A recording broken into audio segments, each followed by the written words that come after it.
Di sini kami sedang melihat proses renovasi beberapa kelas yang ada di SMA Negeri 1 Maja. Mau lihat prosesnya? Yuk lihat videonya.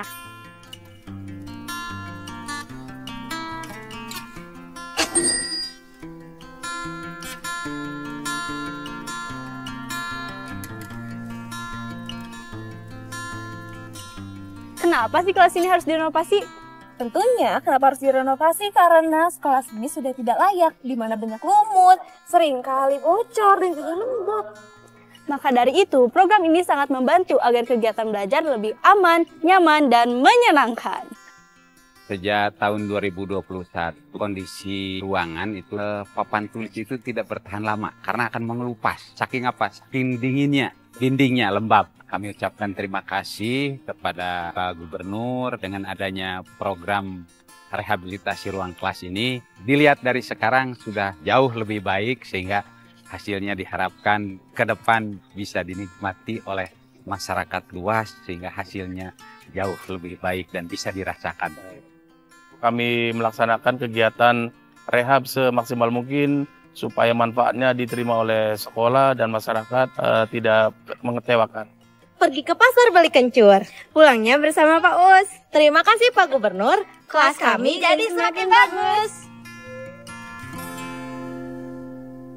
Nan anu kealaman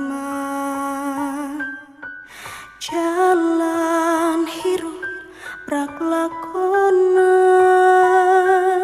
rahayu panuntun indung ngadekeun lembur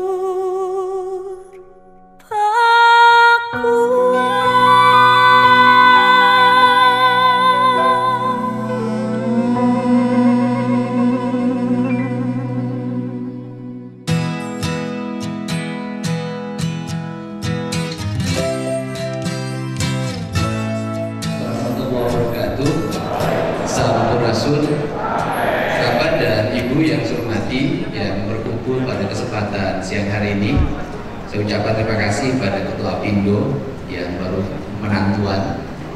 Saya kayaknya kayak itu udah tua ternyata.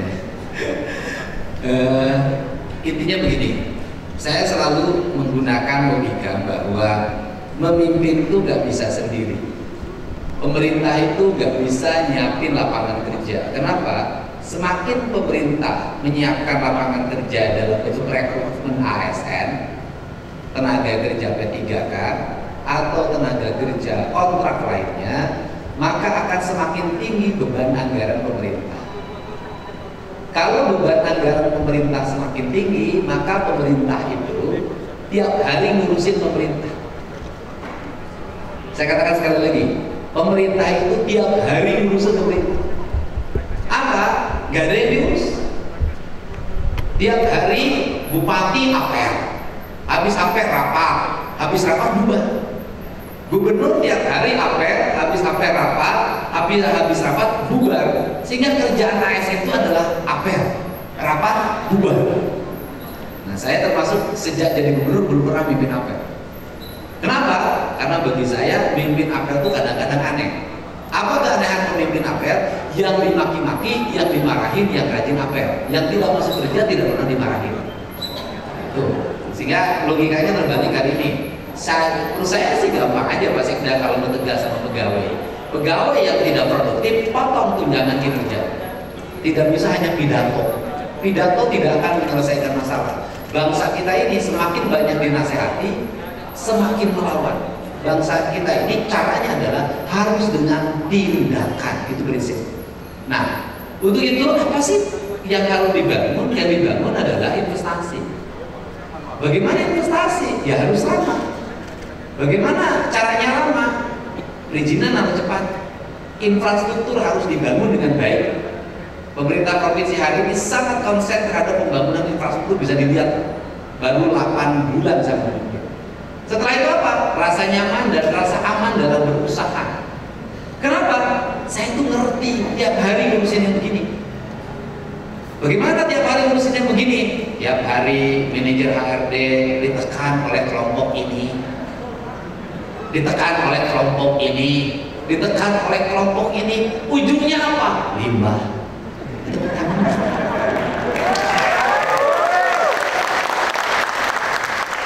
Ujungnya apa?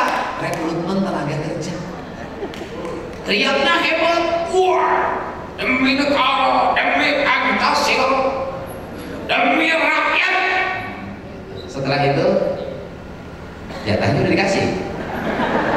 Udah Pak, terus beres. Saya tuh gaul ya begini, tahu gitu loh. Untuk itu, ya pemerintah nggak boleh hanya kerjanya pungut pajak.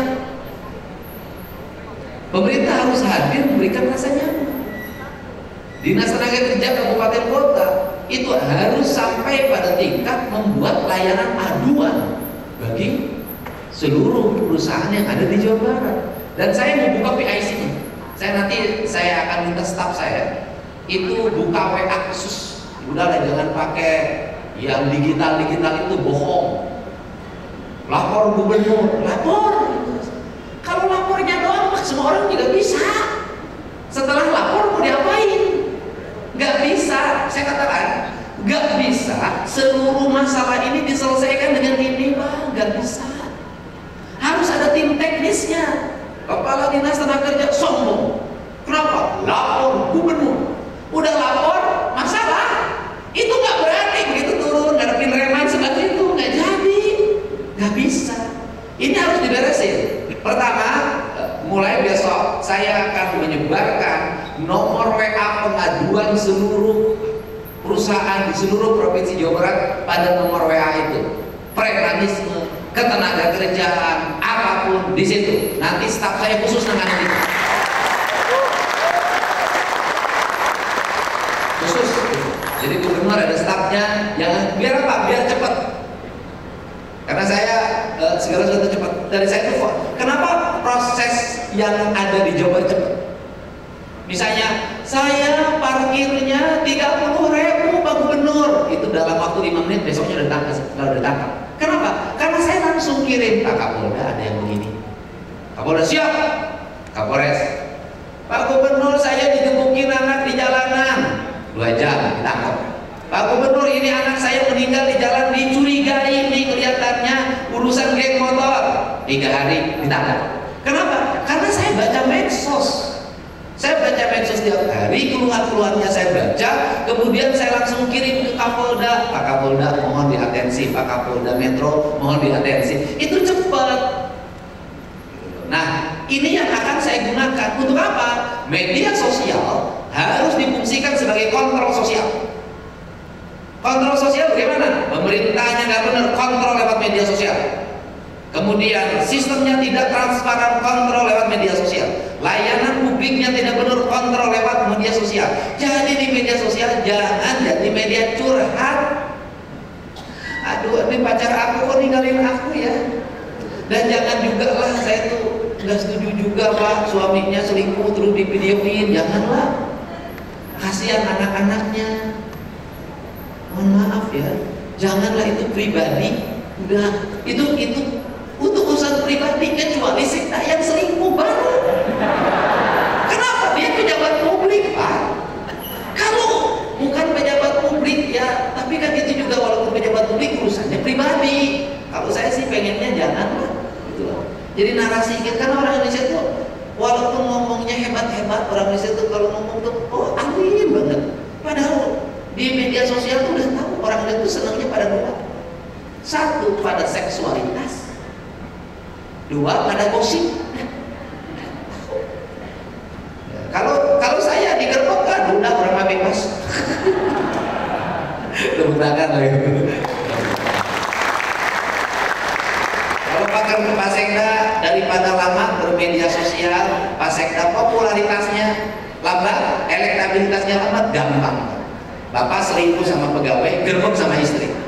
Dalam waktu sehari seluruh Indonesia mengenal Sekda Herman.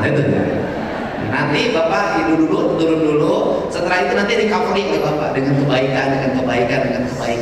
Nanti apa? Nanti alhamdulillah Pak Sekda insaf. Popularitas Bapak bagus dan Bapak punya elektabilitas. Nah, persoalan di rumah ditampar 7 kali sama istri itu resiko.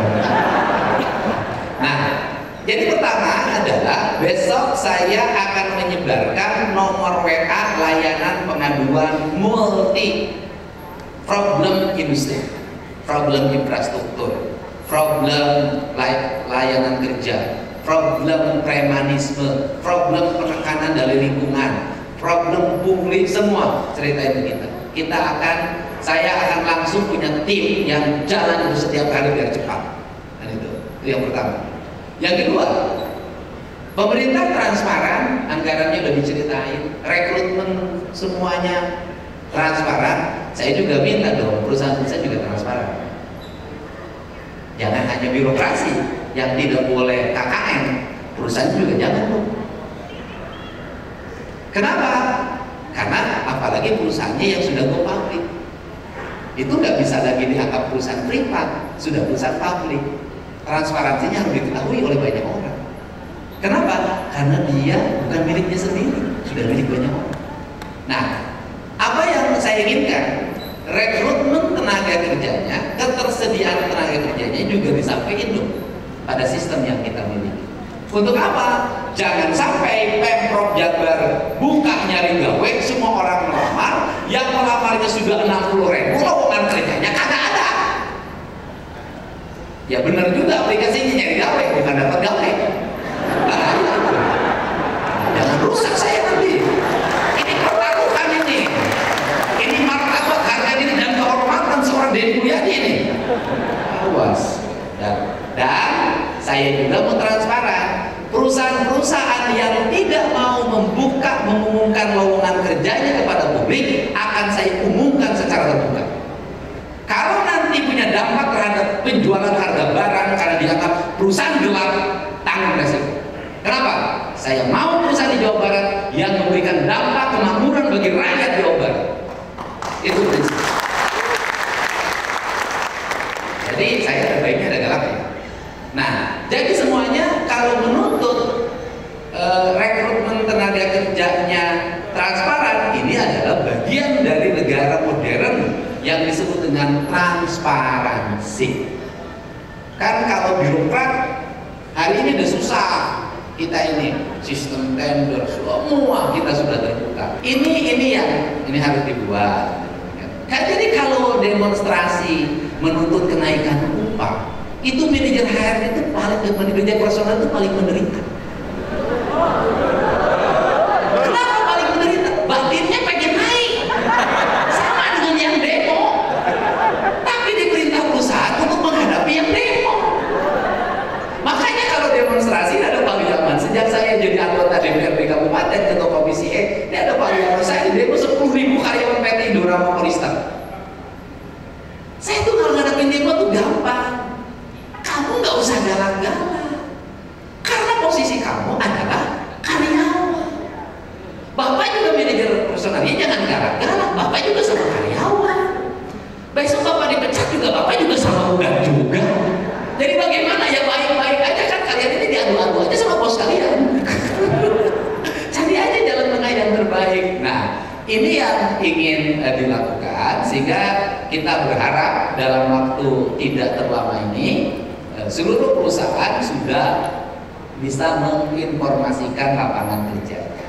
Nuhun perusahaan itu sudah punya rencana rekrutmen tenaga kerja 2-3 tahun ke depan. Untuk apa yang dilakukan oleh kami? Kami harus melatih, mendidik calon tenaga kerja terampilnya. Agar apa? Agar perusahaan nanti tidak terlalu banyak keluar uang untuk biaya pelatihan dan pendidikan. Bahkan kami membuka ruang, ini dinas tenaga kerja membuka ruang kerjasama dengan TNI untuk membuat program barak militer bagi calon karyawan perusahaan. Karena ini membentuk karakternya bagus, benar nggak? Ini dan itu bukan barang baru. Saya di Lembang ketemu tuh banyak perusahaan yang pegawainya sebelum masuk dilatih dulu oleh tentara. Udah kan pendidikan di Jepang sudah seperti itu. Tiongkok sudah seperti itu, nggak ada problem. Nah, kita ingin kenapa? agar pajak yang dibayarkan oleh perusahaan ini, kami juga berkontribusi mengembalikan pajak itu dalam bentuk layanan infrastruktur, layanan keamanan, layanan kenyamanan, kemudian layanan-layanan ketenagakerjaan. Kami bukan hanya orang yang berharap karyawannya itu berasal dari Jawa Barat, juga kami adalah orang atau masyarakat atau pemimpin yang lagi juga membantu agar tenaga kerja yang masuk ke perusahaan membuat kos perusahaan semakin rendah. Kenapa? Gak usah capek-capek lagi melatih dan mendidik. Kenapa? Karena yang sudah dihasilkan adalah tenaga-tenaga yang sudah siap bekerja, bukan siap pakai. Kenapa? Gak pakai kalimat siap pakai, karena ini manusia bukan barang. Objeknya adalah manusia, karena dia bukan objek di perusahaan, dia adalah subjek yang harus berproduksi dengan baik setara dengan pimpinan perusahaannya.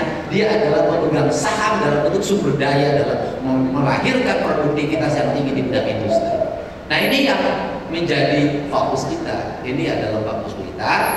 Dan saya juga mohon maaf, ngumpulin tenaga kerja hari ini masih ada makan siang, masih ada tenda. Tahun depan tidak ada lagi makan siang. Karena apa? Karena anggaran pemerintah provinsi yang mengalami penurunan 2,458 triliun. Nah, kami tahun depan, tapi kami akan membangun 2 kali lipat dibanding tahun ini. Maka tahun depan kami sudah tidak lagi menyiapkan makan siang. Kami kalau ada rapat cukup air putih, biar hidupnya semakin bersih, hatinya semakin sehat. Ini penting, ini prihatin. Ibu bisa lihat ini gubernur paling prihatin di Indonesia ini. Ya kan, jangankan uang banyak, istri aja nggak punya. Penting, enaknya jadi muda tuh begini, Pak. Duda merajalela. Nah, ini yang menjadi orientasi. Nah, saya boleh katakan juga, dan ada catatan penting yang harus dilakukan oleh kepala Bapeda. Pada suatu sini, catatan pentingnya adalah saya di 2026 itu sudah akan mulai berfokus pada desa-desa yang menjadi kawasan industri. Saya ingin menyelesaikan ini. Ada pabrik di situ, ada desa di situ. Maka desanya harus menjadi prioritas untuk dibangun sampai tuntas. Kenapa? Mereka desanya menghasilkan pajak. Karena desa menghasilkan pajak, tapi kantor desanya tidak dibangun, lingkungannya tidak dibangun, kepala desanya suka galak ke perusahaan. Mau lihat harus ke perusahaan, Agustusan ke perusahaan, rehab desa ke perusahaan. Jadi saya tidak mau. Saya ingin seluruh desa yang menjadi tempat pabrik, desanya harus bersih, tertata, setara dengan lingkungan pabrik. Ini cara. Untuk apa? Agar penghasil pajak dihargai. Bahkan saya nanti ingin berangkat ke kantor pajak untuk bertanya, pajak ini berapa sih Jawa Barat ini? Pajak ini dipungut dari mana saja, titik desanya di mana saja penghasil pajak terbesar, mau saya umumin. Untuk apa? Agar desa-desa penghasil pajak itu mendapat prioritas pembangunan. Jangan sampai dia merasa menjadi tempat industri, rakyatnya nganggur, infrastrukturnya buruk, gizinya buruk, pendidikannya buruk, nggak boleh. Nanti yang nanggung resiko adalah pabrik. Kadang-kadang pabrik itu selalu seolah-olah dibenci, padahal dia dirindukan. Betul nggak? Ke pabrik itu kan selalu dipersalahkan. Pabrik itu selalu dipersalahkan. Kadang-kadang dianggapnya tukang duit. Yang ini proposal ke pabrik, yang ini proposal ke pabrik. Ya, barangkali itu saja karena sudah azan zuhur, waktunya makan siang untuk tahun 2025. Makan siang lagi. Terima kasih. Assalamualaikum warahmatullahi wabarakatuh. Salam Rasul.